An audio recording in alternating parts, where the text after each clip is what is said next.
Hello and welcome to the Walk with Glee. We really appreciate you guys joining us. Today, I'm here with co-host Sergeant Ernest J. Robinson.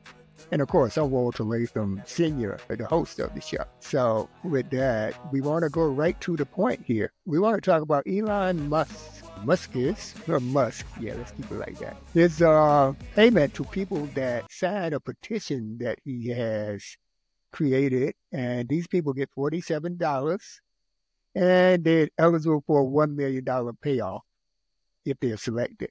It's like a lottery, I guess. But you will get $47. That's one thing. And they don't, as far as we know right now, they're only doing it in Pennsylvania.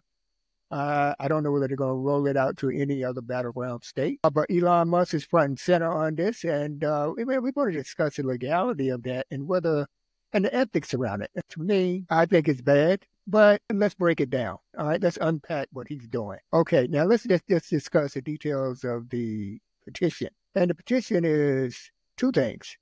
All right, and it's supposed to be constitutional related. Okay, fine. All right, one is the right to bear arms and free speech. So you signed that petition in agreement, which I agree to the right to bear arms. I agree to free speech. All right, so is he breaking any type of campaign law from the FEC, the Federal Election Commission? Correct me if I'm wrong, Ernest, because this is in your wheelhouse. So we want to discuss that, ethically, legally, and how we should respond to it if we don't support Trump.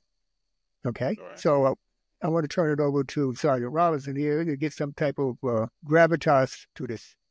Well, no, I mean, well, one, I don't want to take the research that you've already had done. So, I mean, I'll just do the first point that you had pointed out, saying as far as explaining what the FEC Campaign Act is, saying which, regulates any of the contribution and expenditures, saying for campaigns, right? So payments that are individuals that be signing, they could be viewed as contributions. Okay, that and campaign financing has been a huge topic, especially over the last, probably back to the 2008 campaign. I mean, prior to then, it's still been a big thing, whether or not if large corporations or companies are buying the votes and or influencing elections.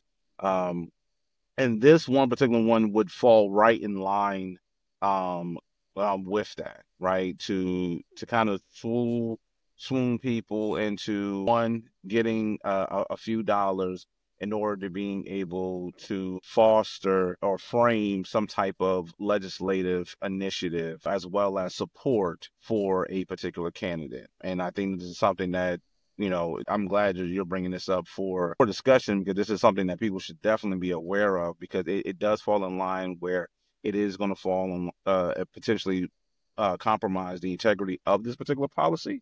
And contribute to some of the ills of campaign finance. Okay.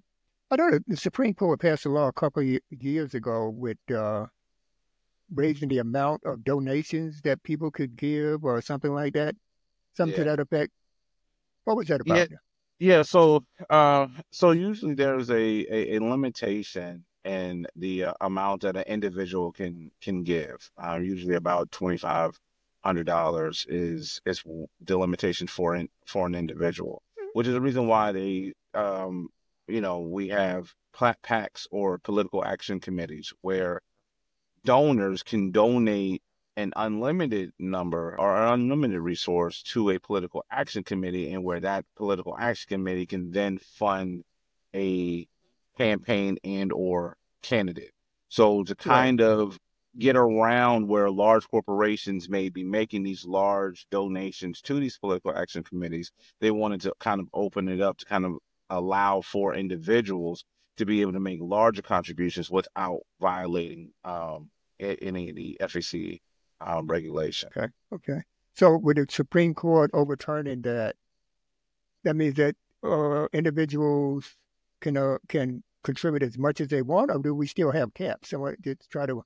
No, there are still going to be limitations, because I mean, ultimately, what you don't want is the perception that the elite are able to then control, a few individuals, i.e., if I were a rich person who had $1 billion and you needed 10 million to support your particular campaign, and I gave you $20 million with the, that now we're getting to potential, quid pro quo on, you making sure that my particular businesses get this type of legislation or these particular regulations. And there's a difference, especially for our audience, I'm sure they definitely know, but there are differences between legislation, ordinances, and regulations. Whereas some of our elected officials have the ability to influence all three of those. And somebody who has a business that whether it's locally, statewide, regionally, or a national or international organization, where having the ability to contribute an unlimited amount of money could compromise the integrity of our democracy.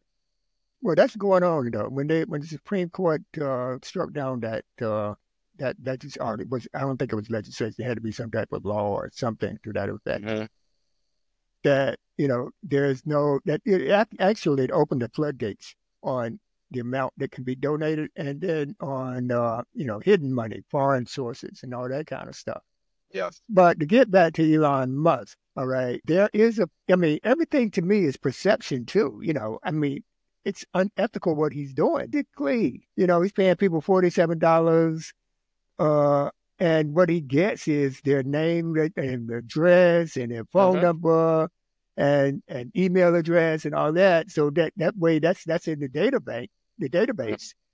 And you in exchange you're paying $47. So what I recommend, and hopefully, I think it's only contained to Pennsylvania right now. But what I recommend is that even if you voted for Harris, yes, but I recommend you go in there and take that money. When you get me in the voting booth, nobody's going to know who you voted for, only you and God, right? Okay, so I think if I was in Pennsylvania, I would go and I would say, yeah, Elon, yeah, I'm going to sign this petition, get my $47. And hopefully I'm in line for $1 million, but I'm going to still vote the way I'm going to vote. He cannot, what are you going to bring him evidence, a snapshot, photo of your card, No, you're not going to do that. So go ahead. If you're Democrats in Pennsylvania, go ahead and take that money and run. Yeah, some people could do that, but again, the purpose of I knew. So I have the whole be honest, right? And be educated, resilient, noble, empowered, strategic, and tenacious. All right, but the N in my name means noble, which means to do the right things at the right times for the right reason. Right. And so although there is a financial gain from getting $47, a particular obligation to vote one way or another, but it's not the right thing to do. It's not for any particular right reason to do. Yeah, but is Elon doing the right thing by no, absolutely not. But that's not the standard in which that we want to live by, right? People who are oftentimes get away with things. We're watching someone who has 34 counts. Actually convicted 34 counts convicted felon. 34 times convicted felon, right? Should be in jail, right. Yeah. Should have been in jail long time ago. Should have been in pretrial confinement. Had violated every particular gag order. These are just menial things, right? Just the minimum that he could not do. And then you have somebody who's supporting it, but no one has sit there and said to boycott X. No one's boycotting Twitter or X right now. No one's boycotting. I'm not saying that on Twitter. Look, fair enough, and which is, but that's the messaging, right? Should be that's where the movement should be at. We should, because we're very quick to certain celebrities, certain situations that we're gonna. And no one said nothing about Tesla. No one said anything about but we're watching it happen. So in a sense, we're condoning it. So I guess the last step would be to take the $47 and to fall to be subjected to this $1 million or whatever the case may be that you're not going to get. And even if you get it, what did it cost you if it was your character and your integrity? Correct. But everybody has a price. So, you know, if they tell them that's what I was going to say. Everybody on this earth has a price. There is a price. But right now everybody. You said the going price, but the going price is $47. Yeah, but who's going to know but them? But him. Nobody's going to know. But that's the purpose of character and integrity. And when we're talking about framing this for years to come, setting the example, what type of democracy do we actually want to have?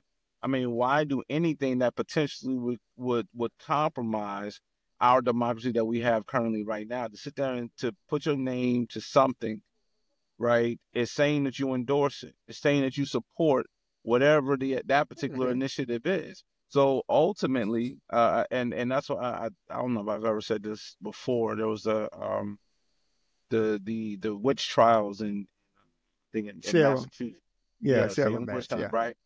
And I watched this movie, and I always loved this part. But they were saying that just tell us that you are a witch, sign this document, saying that you are a witch, and you can go. And he said he looked at them, and I was 7 or 8 years old, and it was so profound. He said the only thing that I have is my name. That's all that as a man, that's all that you have.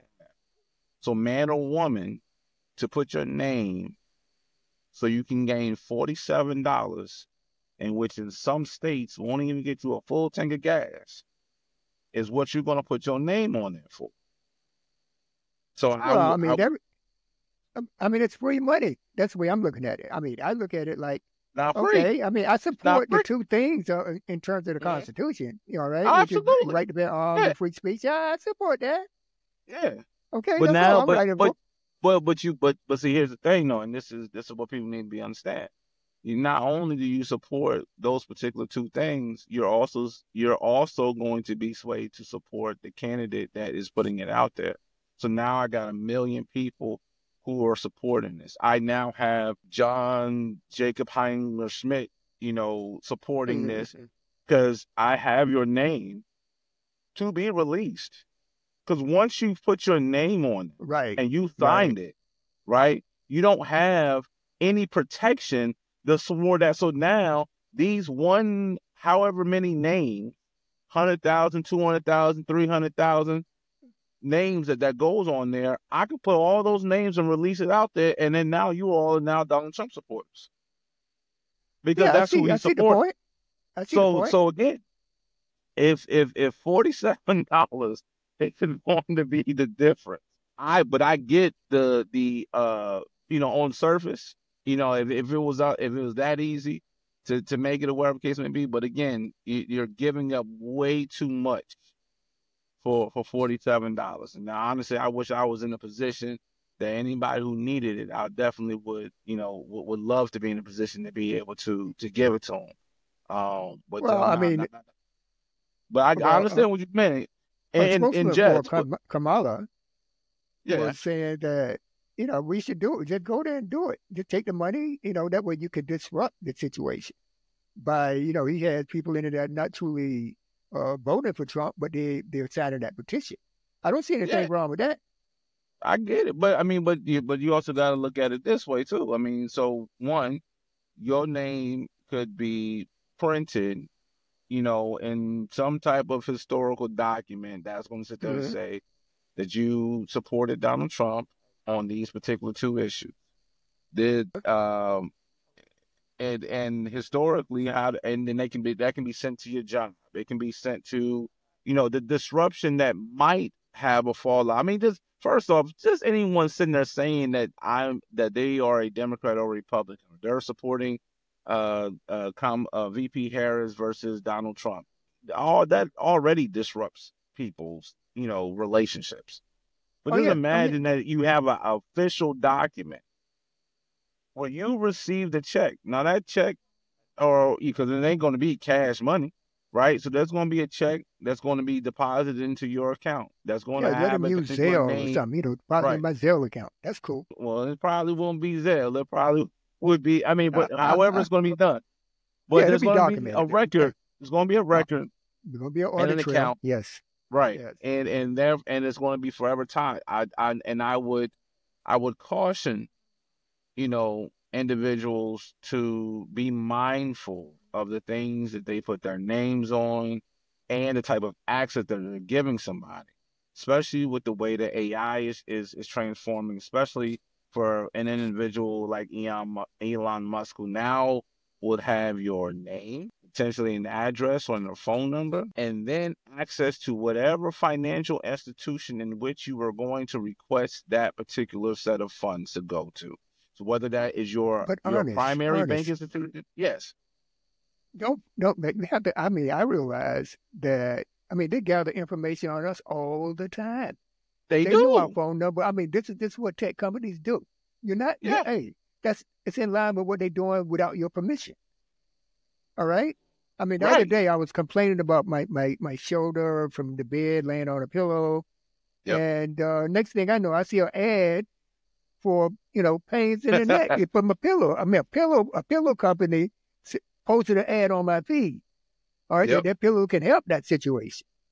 All right, I mean, so you're not really. There's no confidentiality once you go online. There's none. I mean, if you look at it like that, and also I do want to pivot to. Yeah, but go ahead, make your point. Yeah, so I mean, this last thing I was going to say is that there's one thing where it's something is suggestive. Mm-hmm. It's another thing when you're giving someone permission, right? So I get what you're saying, and there is a very fine line when it comes down to what is being suggested without you asking for it, right? Versus what you may be subjecting yourself, giving someone permission to have access to your account and this and that. So to your point, what you said, like we get these things, subliminal messaging or whatever the case may be. But if I sign something saying that I'm going to interact with a financial transaction between this company and this company, I have given this other company access with my permission, which is different than someone just putting out there. But yeah, I definitely, So I just caution people against that. Yeah, and I hear you. But I do want to speak out a little bit about Elon Musk. Yeah. And this guy was born in South Africa, okay, under apartheid. He was born in 1971. Yeah, he's African American. He is an African American. He's an immigrant. And the immigrants we got to watch is Musk and Murdoch. Those are the immigrants we need to watch. All right, they're doing more damage to this country than anybody else coming across the southern border. All right, that's a fact. They split this country. Okay, but then Elon Musk from South Africa, his father's South African, his mother's Canadian, and I think at a very young age he moved to Canada. He was educated in Canada, but don't forget he created PayPal. That's how he made his money, on PayPal. Okay, and the mere fact, and I mean maybe I'm not trying to discourage other naturalized citizens. This is not against you, but the mere fact that he has immersed himself in our politics. And he's a foreigner, he needs to be, I'm not going to say deported. The man, he has contributed a lot. All right? And the thing is, he doesn't even mention President Obama when he encouraged the private sector to get into the game, into the space game. All right? Directly. I mean, that's when it all started. Okay? And this guy is in our country telling us who to vote for. I don't appreciate it. All right. And then this guy's going to be the first trillionaire. He's going to be the first trillionaire. All right. He's already started. So that is to me, that is a national security threat, having this guy over here talking nonsense. He should go back. I mean, he's from Africa, so he can go back. Oh, he has family there. My ancestors from Africa, but I don't know where they've come from. I can't go back and see them. He can. So, that's just my personal anger on the guy. I mean, I'm not buying another day. I'm not buying a Tesla. Okay, I don't communicate on X. I deleted the app. I'm not buying a Tesla, which I used to love. All right. And he does contribute in the sense of getting the space program going and that type of thing. But they were called out on, the number of African Americans that work for, there's only 10%. That's what he proclaims, but they could be janitors.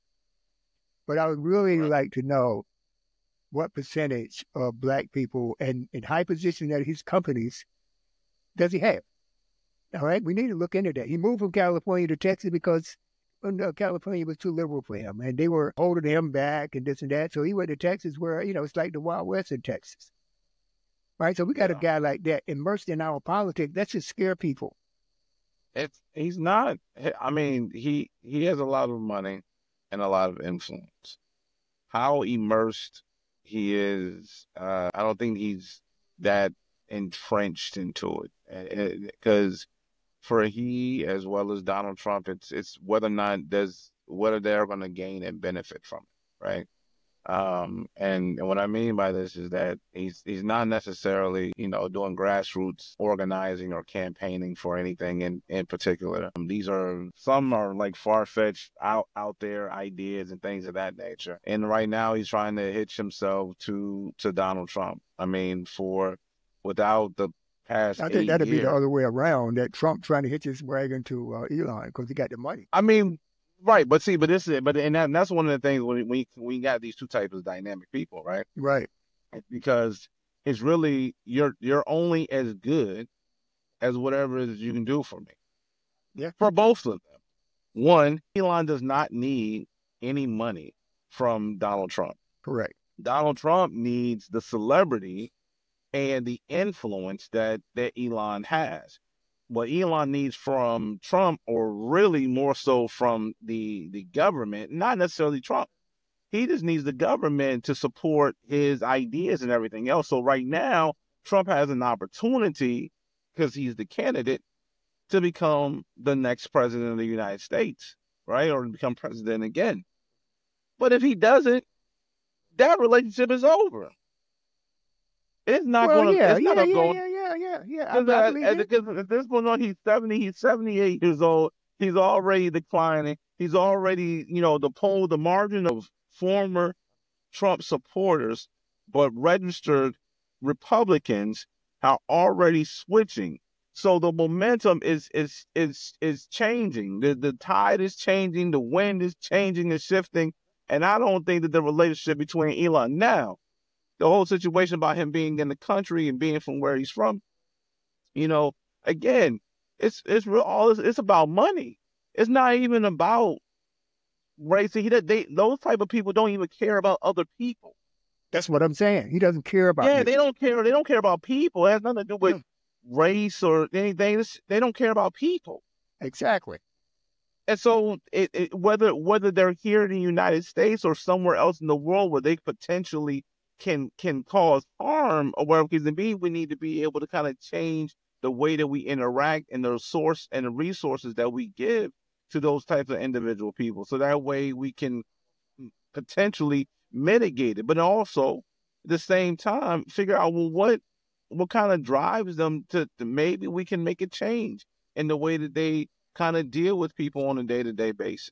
But I mean, I don't think that Elon's no real threat, because he's only a threat if we allow for him to be. Well, that's the thing. But a lot of people don't march to the same pay. The drummer, you know what I'm saying? They can get off, and that's what I'm afraid of. All right, but engage him. Engage the man. Take his money, and you vote the way you want to vote. That's what I say.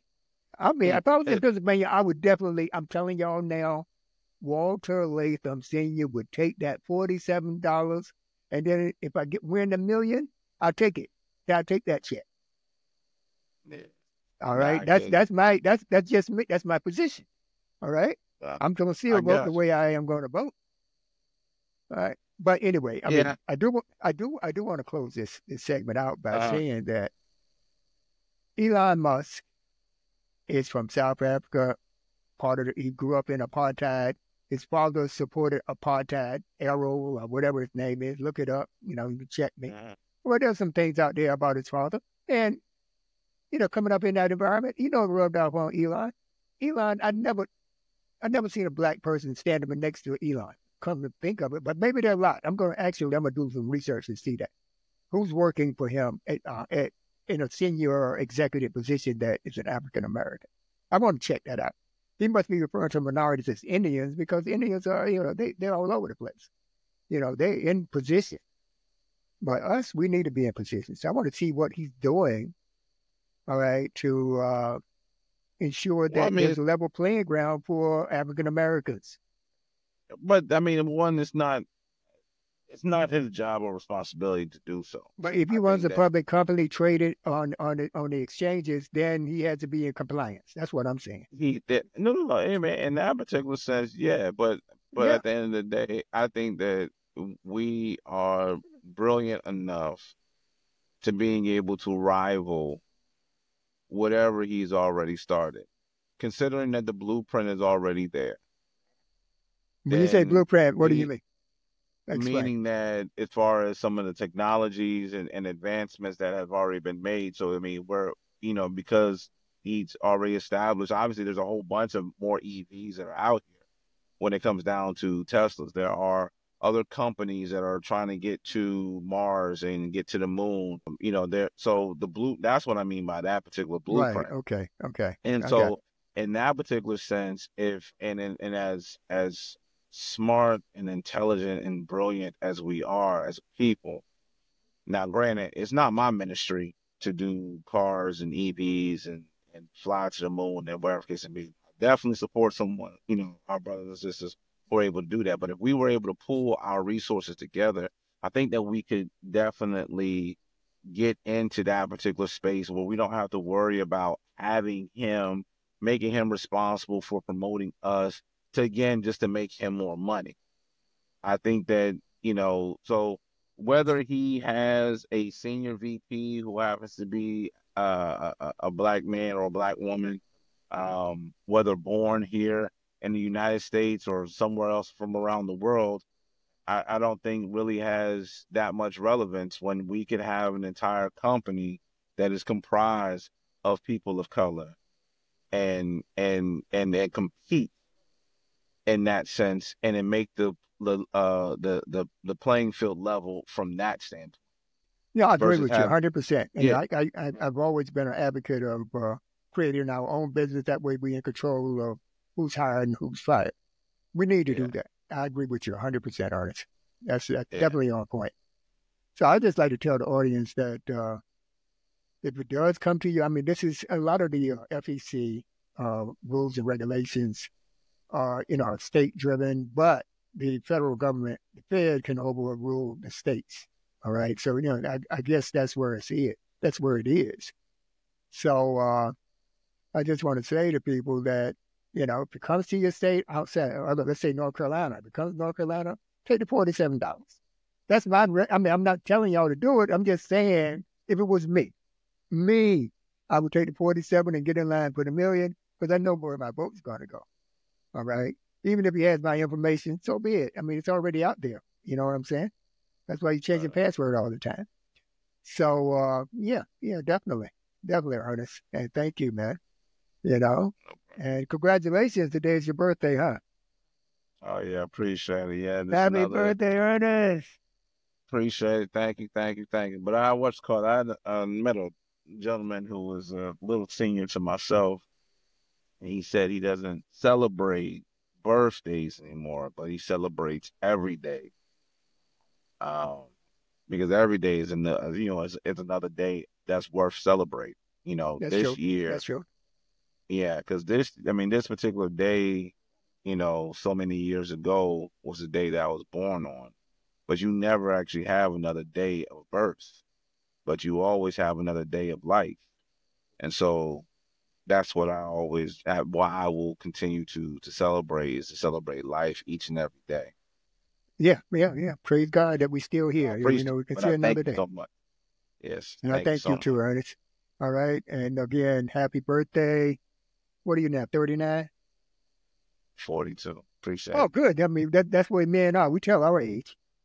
There you go. But I'm going to be like Jack Benny. I'm 39, okay? So leave it at that. All right, Oh no, Ernest. my crew, we're the 30 plus 10. So we the 30 plus 10 crew. Okay, I'm 30 plus Yeah. whatever that number is. Get your calculator. Right, Okay. yeah. All right. Okay. All right. To the audience, thanks, guys. And don't forget, we're on YouTube. We're producing videos now. And this is something that we've been working on for 3 years. So finally, we're rolling out videos. It's going to be every couple of weeks on YouTube. All right. We have our YouTube channel, the Walk Weekly Podcast. Guys, go out and subscribe, please. And also on our Facebook page, the Walk Weekly Podcast Facebook page, please go up and subscribe. We got some good stuff up there. And, and I appreciate it, guys. We and the trend is up for the Walk Weekly. We've been out here at 5. This is our 6th year. So it takes time. So whatever you're doing, don't get discouraged. If you believe in it, you keep hanging in there and continue. Don't let anybody dissuade you. Okay? All right. Take care.